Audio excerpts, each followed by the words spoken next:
Thank you, Mr. Chairman. It's my pleasure to introduce Mr. Adam Finkel. And I want you to know, Mr. Finkel, that Harry didn't use your time, so you still have 5 minutes. Mr. Finkel is the Executive Director of the University of Pennsylvania Program on Regulation. He's one of the nation's leading experts in the field of risk assessment and cost-benefit analysis regarding occupational safety and environmental hazards.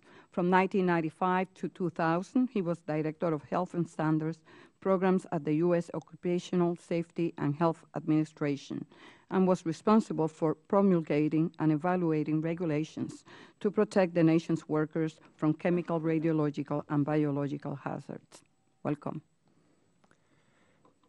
Thank you very much. I'm glad to be here. As you said, I'm a big supporter of analysis, particularly cost-benefit analysis, to look at regulations. I had the pleasure of co-chairing, I think, the very first SBREFA panel in 1996 on our ill-fated tuberculosis standard. And as I said in my testimony, I owe all of my educational opportunities to my dad, who worked for 47 years in a small furniture company. I do think we need to do better than to clash about these subjective and very overbroad and I think some factually suspect accusations about the whole regulatory system as it affects small business. If we can't get past that, we're not going to save lives, create jobs, and save money. In this hearing, and I read some of the testimony from the March 30th hearing, a litany of complaints that I've heard as an academic and a regulator for many years is still front and center about the yoke of regulation, the stringency and exaggeration of regulation, the lack of access to the process by small business, and the cavalier attitude of agencies to dismiss their concerns. And I have to say, again, as an academic and a former regulator, I just don't recognize those complaints. I think if I had more than 5 or 6 minutes, I could convince you that these premises are just not factually correct. If there is legitimate groaning, and I don't profess that there isn't out there, but we have to remember these are in some part the groans of those who bear the costs that are returned to society in the form of larger benefits. Now, my own research career has had a lot to do with this claim that risk assessment exaggerates risk, and I think my colleagues and I have pretty much demolished that. It was invented by people with no training in the field many years ago. What we're learning, however, is that the track record of regulatory economics in estimating cost is really the weak link, and that's where the exaggeration is endemic and rampant. As far as adequacy of small business access, in my experience at OSHA and working around EPA, on their own and with, of course, very enthusiastic prodding from OIRA, they take very seriously suggestions that can reduce small business costs without foregoing even more societal benefits. 2 examples from my own experience. After I left OSHA, but I've followed the rule and read up on it, the chromium standard that OSHA issued in 2006, by my count, there were 38 recommendations from the SBREFA panel, and 34 of them were accepted. But I hasten to add, I was involved in a grandfathered rule in the mid-90s, right after SBREFA passed OSHA's methylene chloride rule, and even though we were exempt from SBREFA at that point, we made some very creative and I think very successful accommodations to small business just by directly working with them. And I'm not suggesting that we should abandon these panels. I'm concerned about expanding them to other agencies, but they work well, but also things worked well occasionally even before that. So my basic message is that there are many other more pressing needs in regulatory analysis and risk management than these attempts, however well-meaning they are, to do yet more for one of the most favored constituencies in the process. I think my main concerns about H.R. 527 are really twofold. One is that I'm an analyst, but analyses cost money and they take time. And I think a bill like this, which requires some very ambitious, very vague, and very difficult analyses, some of which I might in theory support, but in practice, if I'm being asked to support them intellectually, knowing there will be no resources to carry them out, I think that's a setup. I think it's a bad idea.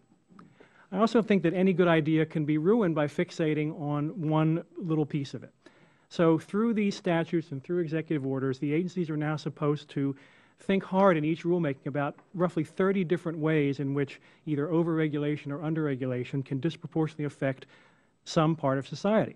And it's not just small business out there at the tail of the cost distribution. There are local governments, property holders, energy suppliers, all have their own statute or executive order.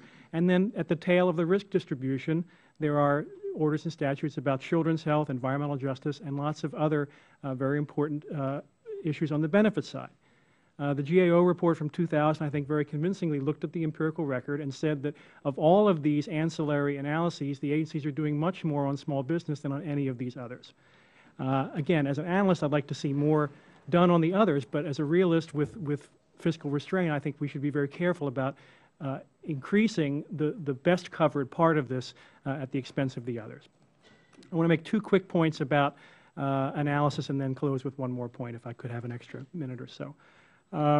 Indirect effects. Costs come in 2 flavors, positive and negative, and Congress seems to be instructing the agencies here to look only at one and not the other. What about the existing small businesses that would profit from regulation or gain revenue? What about the small businesses that don't exist and are waiting for markets to be created by regulation? These are important indirect effects, and it expands the analysis even further. But I think if the analyses were done right, they would show more need for some regulation. Secondly, I think we have to be very careful about treating different risks differently. I used the example in my testimony, greenhouse gas emissions, well mixed in the Earth's atmosphere. I have a real sympathetic point of view about small businesses contributing a very small amount to that huge, well-mixed problem. But if you think about hot spots like mercury emissions or the worker stuff that I'm so concerned about, these are real people, and you can't trade one for the other. If a small business is employing 5 people, I think those people have as much right to safety and health as a large business. If we can give them that at less burden, that's fine. But I think we shouldn't be under the illusion that the small companies are a small part of the problem. In fact, in the OSHA context, they're a large part of the problem. And then so I made a few suggestions for some process improvement, but I just did want to close for a second with a real concern I have from my days as a regulator. I think the agencies have to be cautioned by Congress not to give small business relief to all business. And again, I go back to the OSHA chromium standard. I have talked about it as one of the most shameful standards ever issued by a federal agency. It's tragically weak, and the reason it's weak is that a couple thousand small businesses out of 500,000 establishments needed some relief, and rather than giving it targeted to them, OSHA let the exposure limit go up from the proposal by a factor of 5, and from what I thought as a risk assessor, it should have been by a factor of 20.